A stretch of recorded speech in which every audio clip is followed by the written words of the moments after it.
Ladies and gentlemen, welcome back. It is time to show you what happened at the last drift day. So, I was at the drift day, I was on the track, got there really late, had a great time for the few laps that I was on the track, but when it came down to the last lap, as I left the pits and I was coming out of the pit lane from the first checkpoint to the second checkpoint, my bonnet lifted up on me. Lifted up on me to the point where it just went whack onto the windshield. Lucky that it didn't break the glass.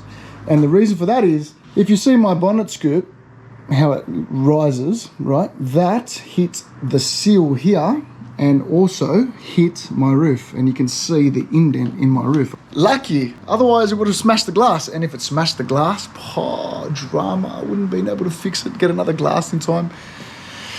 Would have been more money. Now that it's just that, I'm happy because I can fix that, no problem. I will just, fix the bonnet hinges, because as the bonnet lifted up, as I went to push it back down, there's a lock stop, and it went past the lock stop as it lifted, but when I went to pull it back down, it didn't go past, so it just bent the hinge up, and that's where you can see this is meant to be straight. So both sides are like that. I have to take the bonnet off, take the hinges off, straighten them up, and if I end up snapping them, I'll re-weld them back together. Thankfully I have a welder, I can do that now. And but yeah, we're gonna get stuck into fixing the bonnet, and then we're gonna move on to the next stage. So let's go.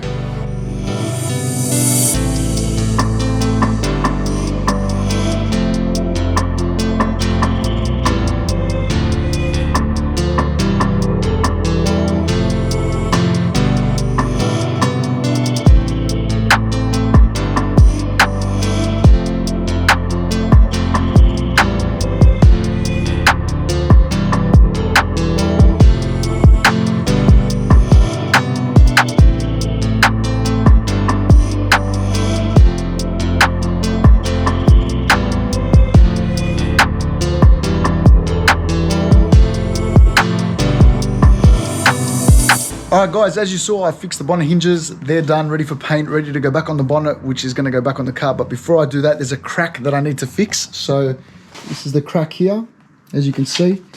It's a nice crack. Probably fix this little corner bit here that's a bit loose. And I'm in a fiberglass mood, so the other thing I'm going to do is fix my rebar. There's a nice crack here.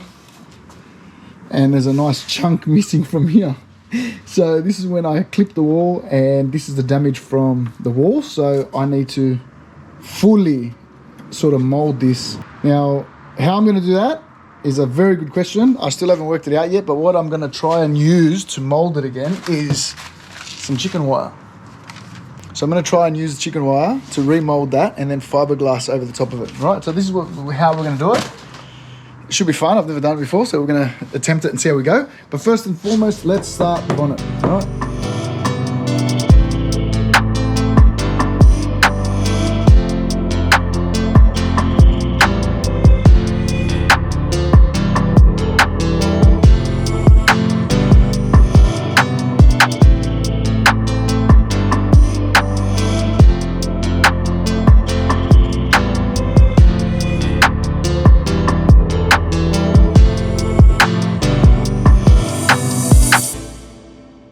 Alright, so check this. I haven't opened the resin in so long that I opened it, and it's solidified. No good. Look at it. It's like jelly. So I am absolutely spewing about that. So there's no fiberglassing happening tonight, which is unfortunate. But look, I'll tell you what I want to do. What I'm going to do now is, just to get it out of the way, because I want to get the bonnet back on the car, I'm just going to do a few holes here, and I'm going to do some cross drift stitches with some cable ties just to hold it together, hold it in place so it can hold its shape. And then I'll take it off, just sit it back there, because I want to get to the back and I want to put the overfenders on. I've got some rear overfenders that I want to put on it. I've got my cousin coming to give me a hand with it, so at least there's two people here to do it. So I might as well get it done, get it out of the way, because once I do that, then I can get to fiberglassing the rear bar. I can't do this yet until I put it on the car. So for now, let's just get into putting a few holes here, putting a few drift stitches, and then let's get it back on the car and go from there. All right, let's go.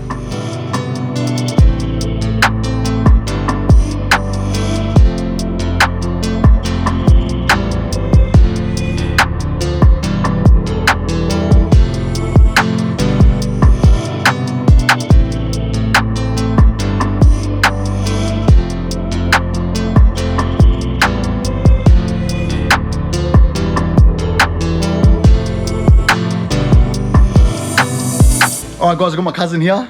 Where are you? He's there. I got my cousin here. Now we're going to get stuck into putting the overfenders on. So we're going to grab them, they're over there. We're going to start with the left side here. We're going to fit it, see how it looks, and then mount it in place. And we're going to get stuck into that. So let's go.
Alright guys, we just did the one side, did the re-quarter, and then we modified my side skirt to fit the BM Blister front guard. Now, I had to do some modifications here. We ended up cutting here and sliding it in, which is how the actual BM Blister kit goes. But, you know, we had to make do with what we had. So that came out pretty sick, and I'm pretty stoked. Like, it looks pretty fat.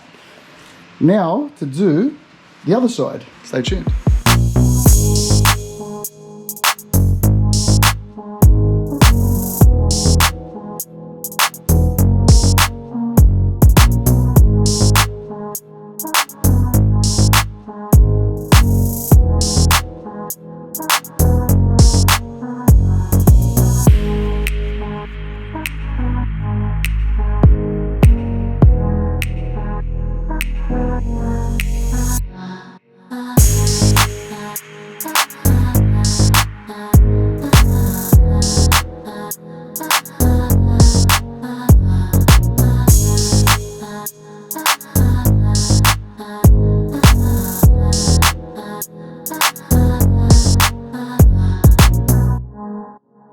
Guys, we finished. It's like 5 AM and we just finished doing both sides of the car, putting the wide body on it, molding the side skirts to fit the guards, you know, did the re-quarters, and it turned out sick.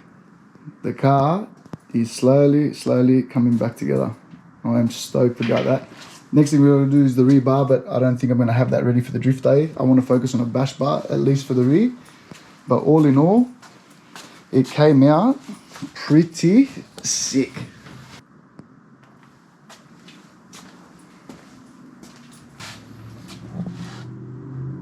Came out sick. Slowly coming back together. Shout out to my brother-in-law and my cousin for giving me a hand, and one step closer to the drift day. So let's go. Alright guys, what I'm going to do now is, because we made new holes for the fiberglass quarters, what I'm going to do is the old holes, I'm just going to sand them back, put some bog in there just to seal the holes, and that'll be sort of ready for painting. I just want to do that to both sides. Also because there are some holes here that we made that we re-drilled, so I just want to putty them up and seal them off so no water can get in there and stuff like that. I was going to re-fiberglass the back bar. I'm not going to do that now. I'm going to try and make a bash bar for it at least, but sort of running out of time. I've got to paint the hinges, and I'm going to do that now as well, and we're going to put them back on the bonnet and put the bonnet back on the car, secure it, so make sure that that's ready to go. So, and essentially it's pretty much ready to go for the track day. So now let's get stuck into this and we'll get that done, and yeah, we'll get on to painting the hinges and putting them on. Let's go.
And there we go, look at that. How good does that look? Full fixed, full vertical styles. So you can at least, you know, get underneath here and do what you need to do while the bonnet's not in the way and it's sitting up vertically by itself. That's mad. Oh, I love it. I reckon that's hectic. Alright guys, my brother-in-law came up with the sickest idea. So obviously because the bonnet's upright and it's vertical and any bit of wind, you can push it back or forward, we actually grabbed the latch that sits in here that usually holds your bonnet up, and we placed it here in the corner. We just mounted it onto, you know, somewhere in the chassis and put a hole here, and that was it. Now it's in place. It's not going anywhere. It's not going to go back. It's not going to go forward. Like, that's the best invention ever. So there's a tip for you guys. If you want to make sure your bonnet stays up and it's secured at, you know, such a high angle, then just use this and you're sweet. So that's us tonight. We're done. And tomorrow is the drift day. So we'll see you then. Peace.